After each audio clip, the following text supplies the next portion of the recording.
Hello everybody, welcome back. We're still talking about algorithms to compute Fibonacci numbers. And in this lecture, we're going to see how to actually compute them reasonably efficiently. So, as you'll recall, the Fibonacci numbers was the sequence, 0, then 1, then a bunch of elements, each of which was the sum of the previous two. We had a very nice algorithm for them last time, which unfortunately was very, very slow, even to compute the 100th Fibonacci number, say.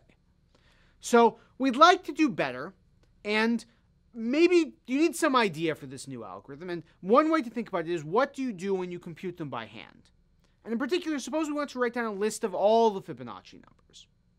Well, there's sort of an obvious way to do this. You start off by writing 0 and 1, because those are the first two.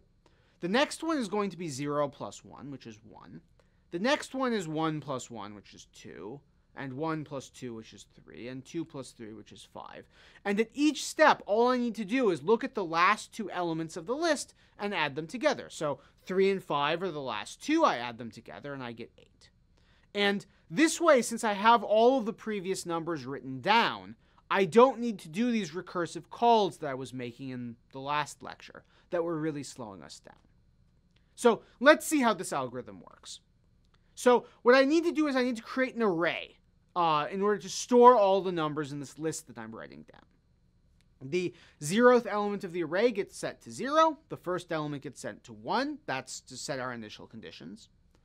Then as I runs from 2 to n, we need to set the ith element to be the sum of the I minus first and I minus second elements. That correctly computes the ith Fibonacci number. Then at the end of the day, once I've filled out the entire list, I'm going to return the last element, f of n.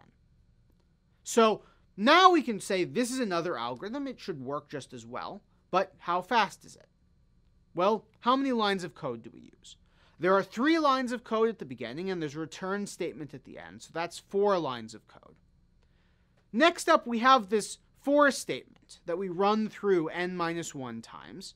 And each time we have to execute 2 lines of code. So adding everything together, we find out that t of n is something like 2n plus 2. So if we wanted to run this program on input n equals 100, it would take us about 202 lines of code to run. And 202 is actually a pretty small number, even on a very modest computer these days. So essentially, this thing is going to be trivial to compute the 100th or the 1000th or the 10,000th Fibonacci number on any reasonable computer. And this is much better than the results that we were seeing in the last lecture. So in summary, what we've done in this last few lectures, we've talked about the Fibonacci numbers, we've introduced them. We've come up with this naive algorithm, this very simple algorithm that goes directly from the definition, that unfortunately takes thousands of years, even on very small examples, to finish. On the other hand, the algorithm we just saw is much better. It's incredibly fast, even on fairly large inputs, and it works quite well in practice.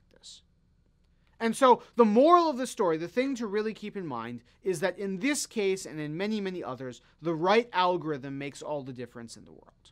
It's the difference between an algorithm that will never finish in your entire lifetime and one that finishes in the blink of an eye.